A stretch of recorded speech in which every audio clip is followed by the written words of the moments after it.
Consistency की process को समझते हुए हमने अभी तक routine, work pattern and habits के बारे में देखा था और समझा कि कंसिस्टेंसी की बुनियाद इन 3 बातों से मिलकर बनती है।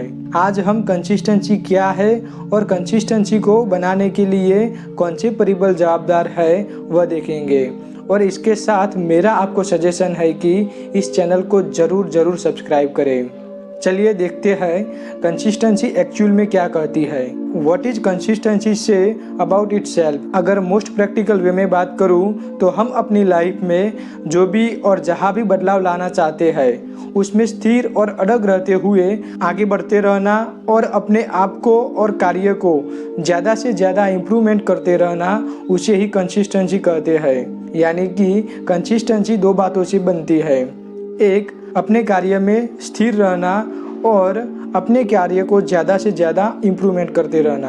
कंसिस्टेंसी एक लाइफ लॉन्ग प्रोसेस है और इस प्रोसेस को हमारी लाइफ का हिस्सा बनाने के लिए हम कई सारे एक्सपेरिमेंट करते हैं और इसके साथ अपनी वर्क पैटर्न और बैड हैबिट्स में बदलाव लाना चाहते हैं और इसके लिए हम प्रयत्न भी करते हैं ताकि हमें सफलता मिल सके। लेकिन अधिकतर केस में हमें निष्फलता को गले लगाना पड़ता है। लेकिन ऐसा क्यों होता है? क्यों हम बारंबार अपने कार्य से भटक जाते हैं? क्यों हम अपने कार्य में और बदलाव की नई बातों में एवं गुड हैबिट्स में कंसिस्टेंट नहीं रह पाते? इससे पहले हमें कंसिस्टेंसी कैसे बनती है वह देखना होगा।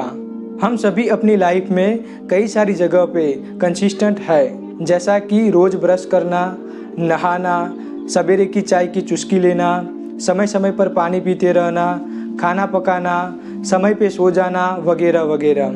लेकिन यह सभी बातें हम कॉन्शियस होकर नहीं करते और फिर भी हम इसमें कंसिस्टेंट रहते हुए अपना कार्य करते हैं।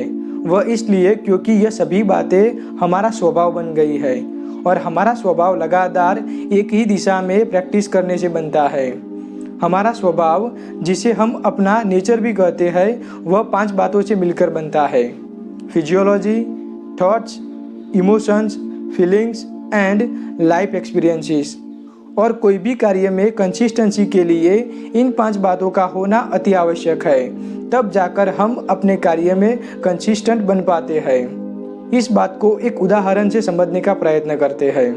अगर हमें मेडिटेशन में कंसिस्टेंसी हासिल करनी है तो इसके लिए हमारा शरीर स्वस्थ रहे ऐसा प्रयत्न करना चाहिए और इसके लिए हमें सात्विक एवं शुद्ध आहार लेना चाहिए, क्योंकि हम जो आहार लेते हैं उसका सीधा असर हमारे मन एवं हमारे विचारों पर होता है। खाने से हमें एनर्जी मिलती है और उस एनर्जी से हम अपना कार्य अच्छे से कर पाते हैं, जिसे मोशन कहते हैं। यानी कि एनर्जी और मोशन से बनता है इमोशन और इमोशन के दौरान हमारी इंद्रियां, मन एवं मस्तिष्क जो भी बातें महसूस करते हैं उनसे बनती है हमारी फीलिंग्स और इन फीलिंग्स के साथ हम अपनी लाइफ जीते हैं, जिसको हम लाइफ एक्सपीरियंस कहते हैं। यह 5 बातें एक दूसरे के साथ कनेक्टेड है और यह सभी बातें एक साथ मिलकर कार्य करते हैं। इसलिए कंसिस्टेंसी के लिए इन 5 बातों पर ध्यान देना अति आवश्यक है। चलिए इस बात को थोड़ा डीप में समझते हैं। मेडिटेशन करने के 5 मिनट पहले अगर हमारी किसी के साथ बहस होती है तो इसका सीधा इम्पैक्ट हमारे मेडिटेशन पर होता है, क्योंकि उस बहस के समय हम अपने थॉट्स, इमोशन एंड फीलिंग का आवेग में आकर उपयोग करते हैं और इससे हमें खराब लाइफ एक्सपीरियंस मिलता है। और उसी एक्सपीरियंस के साथ अगर हम मेडिटेशन करते हैं तो उसकी नेगेटिव इम्पैक्ट हमारे मन पर होती है और इसके साथ उसकी खराब असर हमारी कंसिस्टेंसी पर होती है। इसलिए कंसिस्टेंसी को बनाने के लिए हमें सबसे पहले अपने शरीर पर यानी कि फिजियोलॉजी पर ध्यान देना होगा। जितना ज़्यादा हमारा शरीर सुदृढ़ और तंदुरुस्त होगा उतनी ही अच्छी तरीके से हम अपने कार्य में कंसिस्टेंट बन पाएंगे। इसके लिए सात्विक एवं शुद्ध आहार पर ज़्यादा ध्यान देना, योगासन और एक्सरसाइज करते रहना, रात को सोने का और सुबह उठने का रूटीन मेंटेन रखना, ऐसे कई सारी बातों पर हम ध्यान दे सकते हैं जिसमें हमारा शरीर ज़्यादा प्रभावित होता है।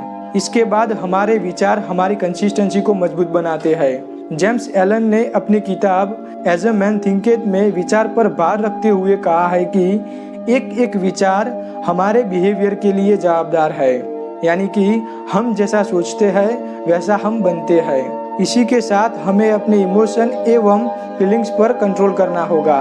जितना ज़्यादा हम कंट्रोल करेंगे उतना ही ज़्यादा हमारा मन शांत रहेगा और हम डिस्ट्रैक्ट भी नहीं होंगे, और इसकी वजह से हम अपने कार्य में कंसिस्टेंट बन पाते हैं। अगर द कंक्लूजन में देखें तो आज के एपिसोड में हमने कंसिस्टेंसी पर असर करने वाले सबसे ज़रूरी 5 परिबलों को देखा, जिसमें physiology, thoughts, emotion, feelings and life experience थे।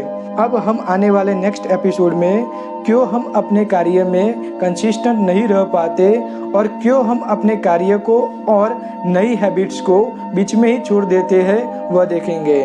इसलिए दोस्तों, मेरा आपको सजेशन है कि इस चैनल को ज़रूर सब्सक्राइब करें ताकि सफलता की इस रेस में हम साथ में दौड़ सकें। धन्यवाद।